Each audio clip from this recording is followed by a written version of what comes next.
Well, one more perspective on the outcome of the elections in Osun over the weekend. Well, Chukwuma Ezeala joins us now. He's an international election observer to share his thoughts on this matter. Thank you for coming on this morning.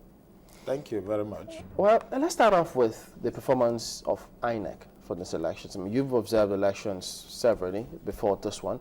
What would your assessment or your comments be about this one? Yes, I think increasingly INEC is doing better. We would not say that we are there today. That is, we have not started conducting acceptable elections. But INEC is improving, from Edo down to Ondo, from Ondo down to Anambra, Ekiti, and then what we have today in Osun State.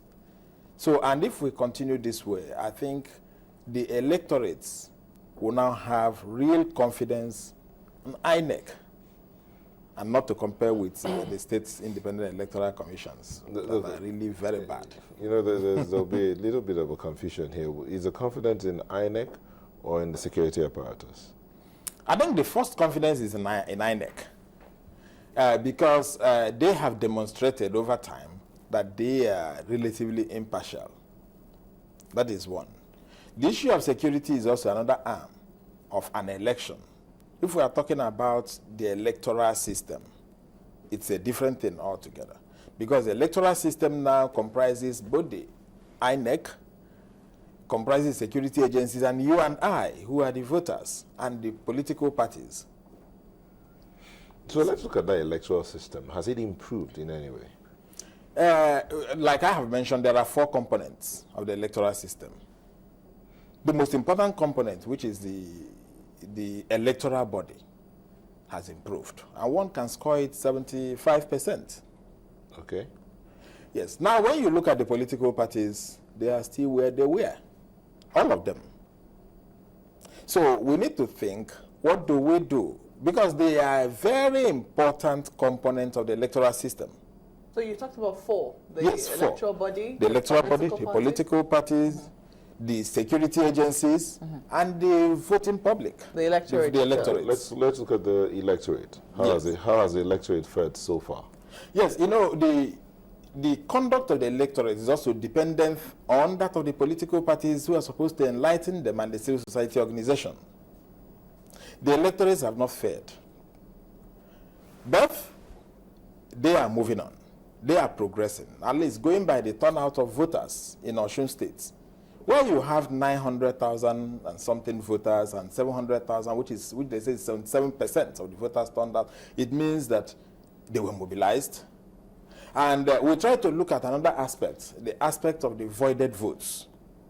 It didn't seem to be very high, showing that, but we did not see corresponding education, voter education, that turned up the high quality of voting we had. Yeah, but we're not really privy to the local voter education that could have gone on in Osun State, were we?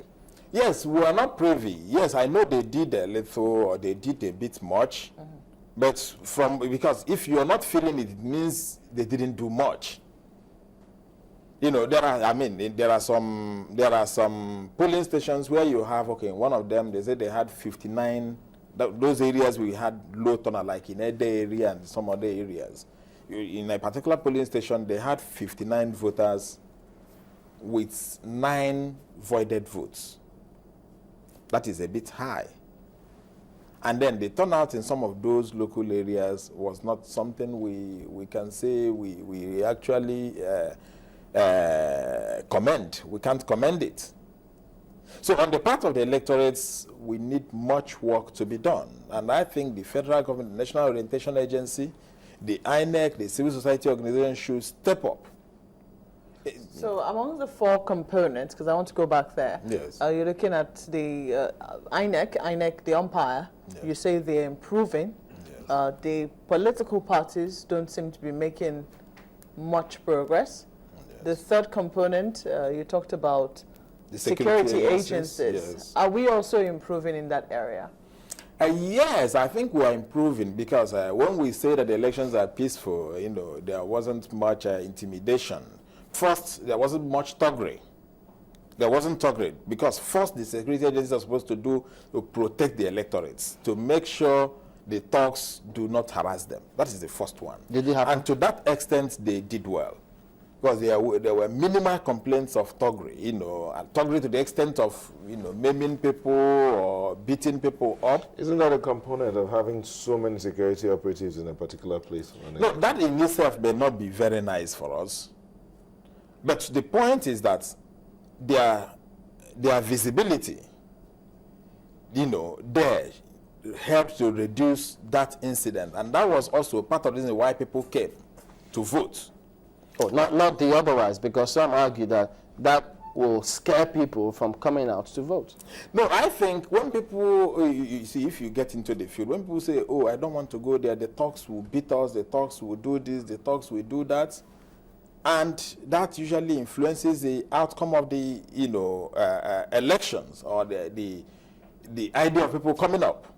But when they were sure that military people, or rather the security agencies will be there, it gives a different result. Just like, and I think it's good also we differentiate between, saying, militarization of the thing.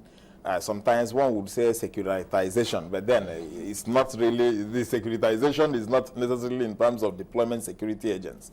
But in Osun State, for instance, they said there are about 77,000 military people, or rather, security officials were there, not necessarily military.